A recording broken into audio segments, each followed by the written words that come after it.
स्वजन ए परिवार आत्म स्वजन ग्रामवासी समस्त कोटि कोटि प्रणाम कर पादर श्रद्धांजलि जे आज आम मान सांगे इहलीला समन कर किंतु आम समावेश कौच निश्चित भाव में सूक्ष्म शरीर यही पाखापाखि अच्छा कहीं आम जो प्रकार उद्देश्य क्रिया कार्यक्रम हुए से कार्यक्रम आज शेष दिवस नुहे आज एकादश दिवस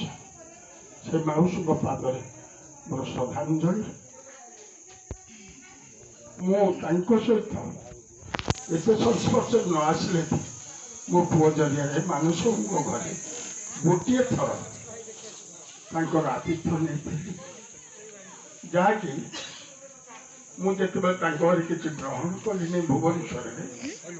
से श्रद्धा पान खंडे मत से पानटा बहुत भल लगी मु अनुभव करी ये जड़े श्रद्धालु निश्चित भाव थे ये अंचल से कथा जानी कि ये बांधवपुर ग्रामवासी जानी से आज खाली मानस नुहे ये श्रेष्ठ जिते संतान संतति आसी जो माने पितामाता आशीर्वाद नहीं से ऊर्ध को निश्चित भाव में से निश्चित भाव में जो पुत्र टी मानस भाव में पाई आ जो झील मान मुझे जानी तेरे आज नाम कहीं से मानस रखी निश्चिंत भाव में झील मान भर गोटे पुओ जे कि मानस बाबू से मानस पुत्र निश्चित भाव में कौन से देवादेवी जो से मनस्थ कर ये संतान पाई से आशीर्वाद निश्चिंत भाव में प्रतिफलित होपरि हुए जेपरे संतान संतति मान जदि बाप मां से भाव में भक्ति करुवे से भक्तिर प्रतिदान होउछि आशीर्वाद आपण माने भाविबे जगन्नाथ माँ सारा को पूजा कले आमको आशीर्वाद मिल नहीं भूल धारणा हेबो जदि कहीं आध्यात्मिकवादी जदि संस्कारवादी कई संस्कार भीतर गति कर निश्चित भाव में बुझे जो पिला समस्त आशीर्वाद प्रतिफलित हुए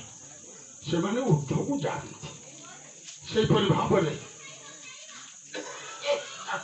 यही बांधवपुर जन्म नहीं मानस जो स्तर में पहुंचे आध्यात्मिक स्तर कहतु जेपरी स्तर ठिया करेंगे से अग्रभाव निश्चय थे माँ आशीर्वाद मु पुणी थे से जगन्नाथ से माँ सारा इष्टदेवी पादरे कोटि कोटि शरण मुझे निवेदन करुच्ची ये जो अधूरा मौसी जो श्रद्धा सहानुभूति आए परिवार आज सरी से निश्चिंत भाव में परिवार सपरिवार मानस परिवार सह भौणी मान परिवार निश्चिंत भाव में शांति रे एति निवेदन कर मो मंतव्य शेष कर